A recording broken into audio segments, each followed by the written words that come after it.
เราเหินห่างทุ่งกุลาฟ้าแจ้งจังป่านาทามน้ำท่าบ่มีบ่อยากลาไกลน้องคงพอเข้าใจดีหัวใจจนดวงนี้ฮักพักดีเจ้าหลายสำใด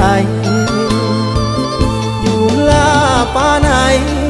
หัวใจอายยังคงมั่นหากมีเวลาหรือว่าว่างงานจะโทรสื่อสารดวงใจก็นานแล้วนะที่อายมาสู่งานเมืองไกลมื้อนี้เจ้าเป็นจังใดยามอายโทรไปบ่รับสายกันข่าวความเจริญเดินทางฮอดหมู่บ้านเฮานาทามบ่มีคือเก่าจากนาข้าวเปลี่ยน